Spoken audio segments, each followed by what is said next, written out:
प्यारे साथियों, कैसे हो सब लोग। आई हो ज़बरदस्त होगे, मस्त होगे। तो आज हम RW का टेस्ट कराने जा रहे हैं, जो कि संडे वाले दिन हुआ था। 2 दिन लेट हो चुके हैं, लेकिन कोई नहीं, हम ये टेस्ट सॉल्व कराएंगे। मैथ का पोर्शन कराने देखने जा रहे हैं इसमें।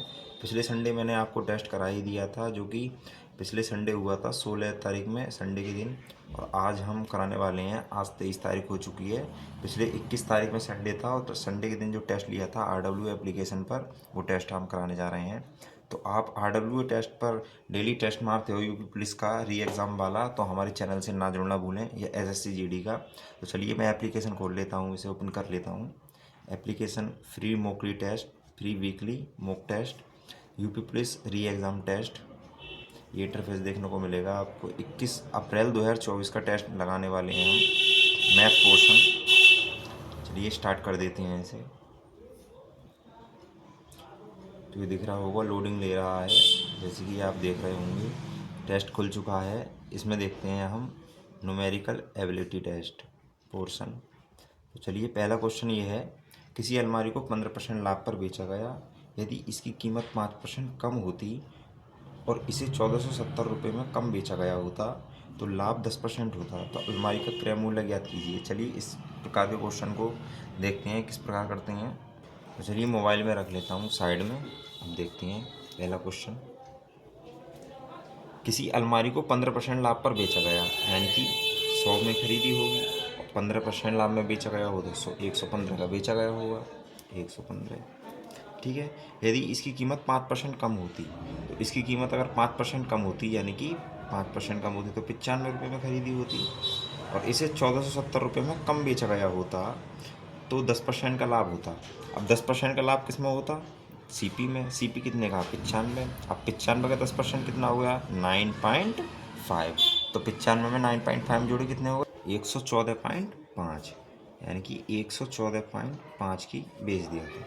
तो कितने का लाभ होता? 1470 रुपये में।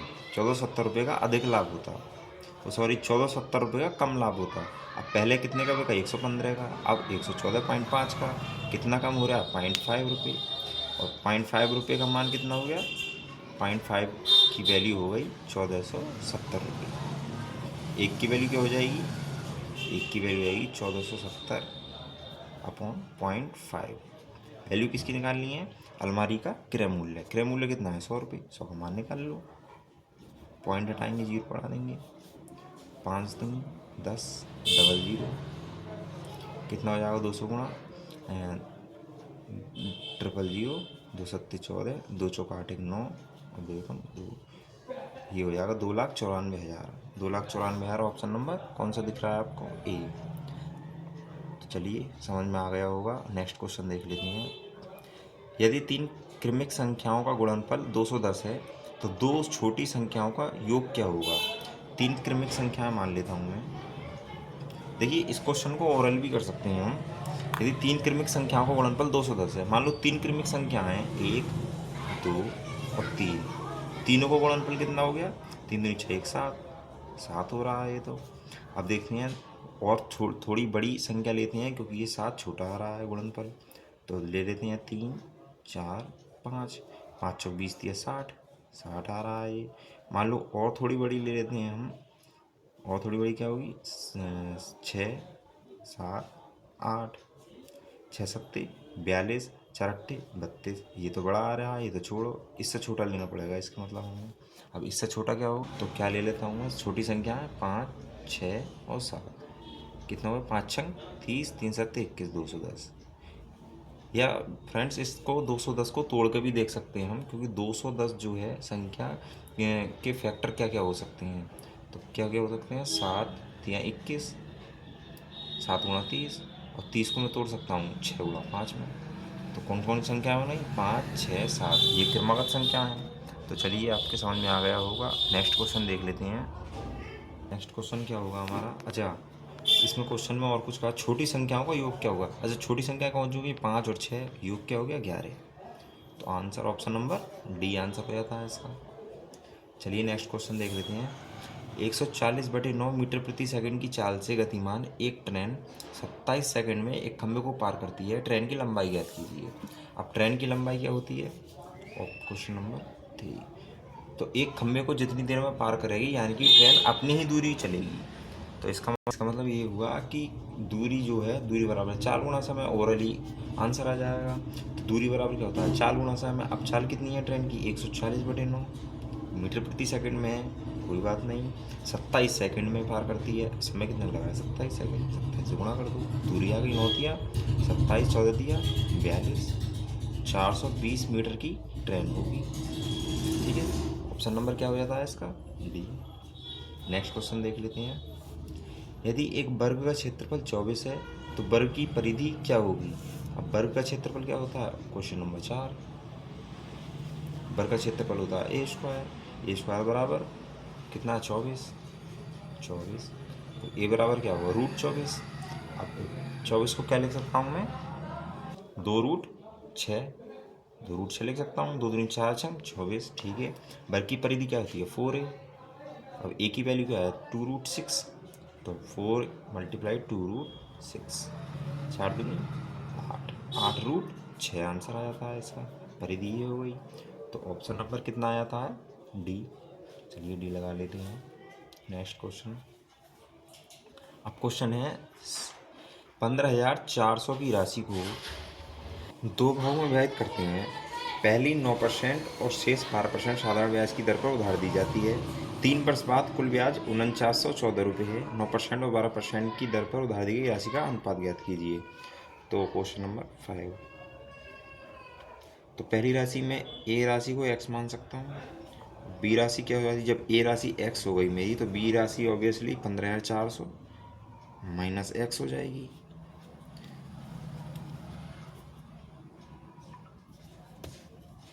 पहली राशि पर 9% 9% ब्याज आता है। ठीक है, अब ऐसा ही बराबर PRT/100 होता है। P यानी कि मूलधन, अब मूलधन PR यानी कि दर, और T समय कितना है, 3 वर्ष बाद 100, और बी राशि यानी कि 15,400 माइनस x, दूसरी राशि ये हो जाएगी। अब दूसरी राशि पर कितना है, 12% ब्याज, 12% ब्याज, समय इतना ही है 100। दोनों पर मिलाकर यानी कि ऐसा ही हो गया, ऐसा ही हो गया दूसरी राशि का। अब दोनों पर मिलाकर कितना ब्याज होता है, 4914 ब्याज। तो 9% और 12% की दर उधार दी गई राशि का अनुपात, इसका राशि निकालनी है, इसकी राशि निकालनी है, और उसका रेशियो निकालना है हमें। तो किस प्रकार ये क्या हो जाएगा, 9 × 27x अपॉन 100 प्लस 12 × 36, 15,400। 36 की गुणा करनी है इससे, तो 36 को तोड़ लेता हूँ, 9 चौक 36 माइनस 12 × 36 माइनस 36x। जो 100 थे ना, इधर इधर गुणा में चले जाएंगे, 49,1400। ठीक है, अब 36x और ये है 27x, तो कितना बचेगा, 36 में से 27 गया, माइनस का 9x। ठीक है, अब ये इनकी गुणा कर लो, 9 0 0, 9 चौक 36, 3, 9 पंजे 45 48, 9 1 9 4 13।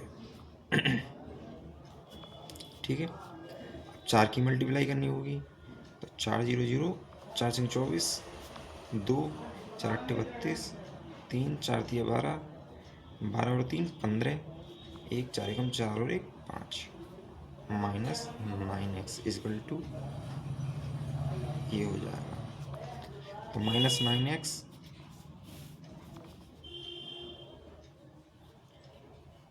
ये कितना हो जाएगा, 55 44 00 और 49,1400। इसमें से माइनस कर लो, 0 0 0 3 6 63, और 9 से भाग करने पर कितना आएगा, 9 7 63। एक्स की वैल्यू आ गई 7000, यानी कि हमें पहली राशि पता चल गई 7000 है। तो दूसरी राशि क्या हो जाएगी, 15,400 में से दूसरी राशि घटा दो, कितनी हो जाएगी, 8,400। एक्स की मान ए का मान लेते हैं, दूसरी राशि बी का मान 8,400। अब इनका क्या करवा रहा है, रेशियो कैसे निकालते हैं, टेम करके, 00 से 00 कट गया, 70 84, 14 पंजे 70, 14 6 84, अनुपात क्या आ गया, 5 और 6। Option number B. चलिए नेक्स्ट क्वेश्चन देख लेते हैं। ए बी का अनुपात कितना दे रखा है हमारा,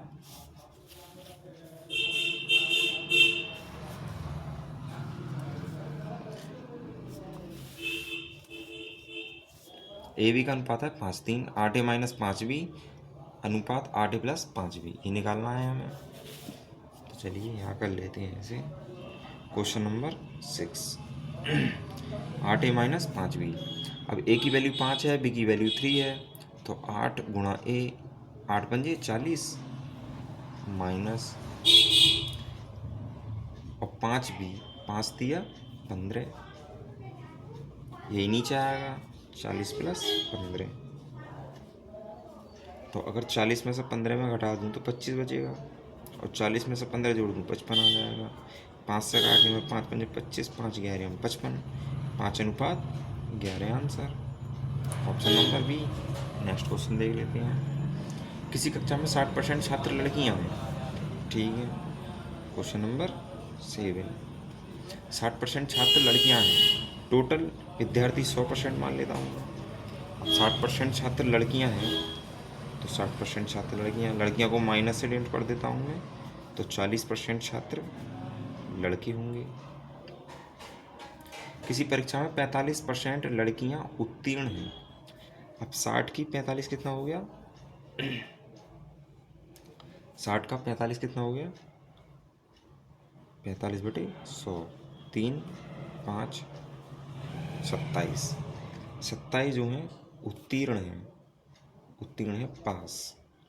तो फेल कितनी होंगी, 33 फेल होंगी, ठीक है। अब कह रहा है और 40% लड़के अनुत्तीर्ण हैं।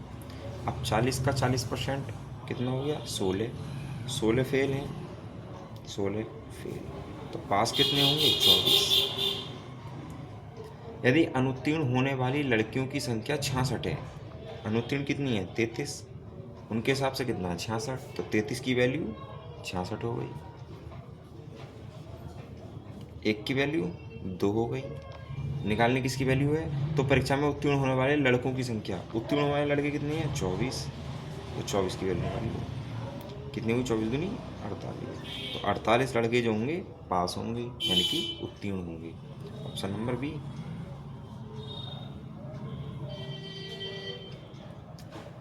छह व्यक्तियों का औसत भार 2.5 किलोग्राम कम हो जाता है जब उस समूह में 70 किलोग्राम वाले एक व्यक्ति के स्थान पर एक नया व्यक्ति शामिल होता है। नए व्यक्ति का भार किलोग्राम में बताइए। तो देखिए 6 व्यक्तियों का औसत भार 2.5 किलोग्राम कम हो जाता है, तो 6 व्यक्तियों का प्रत्येक में ही तो 2.5 किलोग्राम कम होगा, क्योंकि औसत भार है, औसत भार टोटल में चलता है प्रत्येक में, तो 2.5 छः में कम हो जाएगा, तो 25 छक्का 150, 15 किलोग्राम भार कम हो गया। कब कम हो गया, जब 70 किलोग्राम वाले एक व्यक्ति के स्थान पर एक नया व्यक्ति आ गया, तो 15 किलोग्राम भार जो है कम हो जाता है। जब 70 किलोग्राम वाले व्यक्ति के स्थान पर एक नया व्यक्ति आता है, तो 70 से तो कम ही होगा 15 किलो उस व्यक्ति का भार जो नया आया होगा, तो कितना हो गया, 70 माइनस 15, 55 किलोग्राम हो गया, तो ऑप्शन नंबर कितना होगा, बी आंसर। अब चलिए नवा क्वेश्चन देख लेते हैं, क्वेश्चन नंबर नेक्स्ट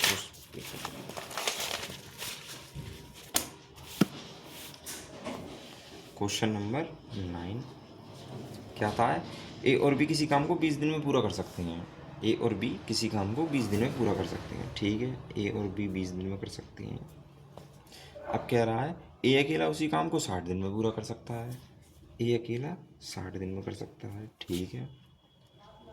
बी अकेला उस काम को कितने दिन में पूरा करेगा, तो टोटल काम कितना मान लेते हैं भाई, ए बी दोनों मिलकर 20 दिन में कर रहे हैं, ए अकेला 60 दिन में कर रहा है, टोटल काम कितना मान लेते हैं, दोनों का एलसीएम, बेहद छोटी छोटी संख्या दोनों से विभाजित हो जाए तो 60 ही होगी, 20 3 60 और 60 एकम 60, यानी कि ए बी की स्पीड जो है 3 है, एक दिन में 3 काम कर रहे हैं, और ए की स्पीड अकेले की 1 है, एक दिन में 1 काम कर रहा है।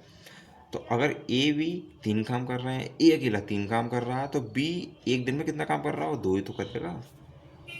अब 2 की स्पीड से कर रहा है, अब वो कह रहा है उस काम को बी अकेला कितने दिन में कर लेगा, 2 की स्पीड से कर रहा है 60 काम को, कितने दिन लगेंगे, 30 ही दिन तो लगेंगे। तो 30 आंसर, 60/2 30 दिन लगेंगे। ऑप्शन नंबर ए आंसर हो जाता है इसका। नेक्स्ट क्वेश्चन, 2 वर्ष में 12% वार्षिक चक्रवृद्धि ब्याज की दर से 25,000 रुपये का चक्रवृद्धि ब्याज क्या हुआ यदि ब्याज प्रति 8 महीने पर संयोजित होती है। तो चलिए देखते हैं इस क्वेश्चन को। क्वेश्चन नंबर 10, ठीक है। 2 वर्ष में 12% दर है और 25,000 रुपये की राशि है, प्रिंसिपल है हमारा, और 8 महीने पर संयोजित होती है ब्याज, ठीक है। 25,000 रुपये प्रिंसिपल है, ठीक है। अब 12% की दर है और 2 वर्ष का निकालना है हमें, 2 वर्ष का निकालना है।